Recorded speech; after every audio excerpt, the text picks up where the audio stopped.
તમે હેરાન થાવ છો એનો અર્થ એ નથી કે તમારું નસીબ ખરાબ છે.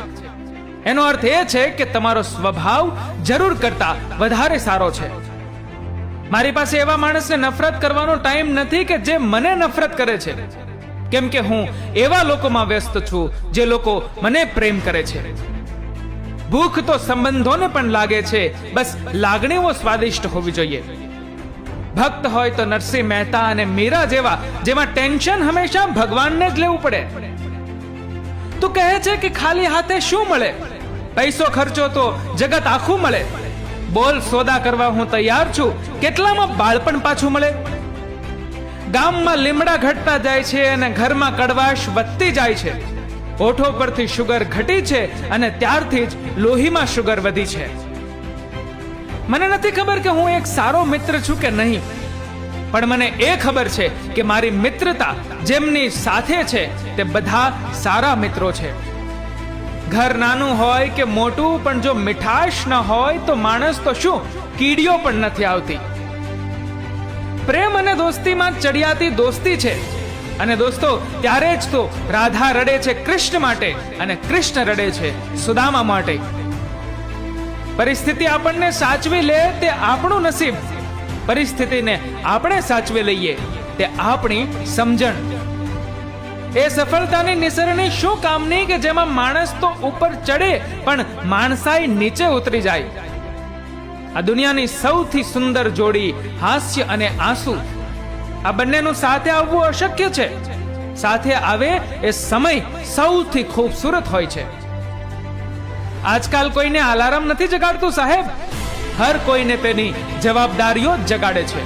બોર ખાઈને જે ઠળિયો નકામો સમજીને ફેંકી દઈએ છીએ ને સાહેબ, એ જ ઠળિયામાં બીજા હજારો બોર પેદા કરવાની તાકાત રહેલી હોય છે.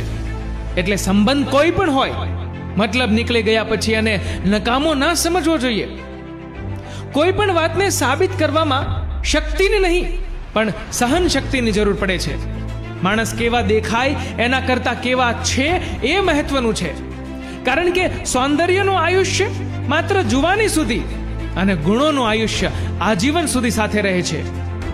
ગમતું હોય એ મળતું નથી ને મળે છે એ ગમતું નથી.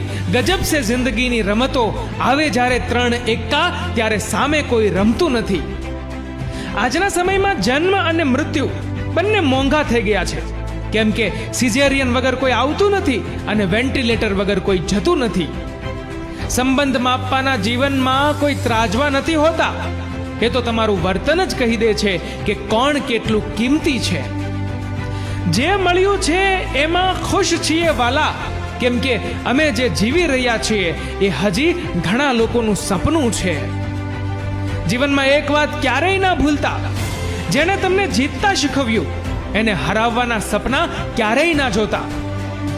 સંજોગો સામે લડતા શીખો, આંસુ પીને હસતા શીખો. દુનિયામાં રહેવું હોય તો દુનિયાથી ડરો નહીં, દુનિયા તો દરિયો છે, આ દરિયામાં તરતા શીખો. જિંદગીમાં ભલે હજારો મતલબી લોકો ભટકાય, પણ એક સાચી લાગણી વાળી વ્યક્તિ મળે એટલે હિસાબ બરાબર થઈ જાય. હસીને જોવામાં અને જોઈને હસવામાં બહુ જ ફરક છે. પરિણામ બદલાઈ જાય છે અને ક્યારેક સંબંધ પણ. ખૂબ જ વિચારવા જેવું. વધતી જતી આ ઊંચી ઇમારતો કે ફળિયું શું રૂપાળું છે? ચકલીને પૂછો સિમેન્ટની છત કે નળિયું શું હુફાળું છે? બાલ્કની બોલે છે દરેક ઘરની ભાષા, ફળિયાના મોઢે તો તાળું છે.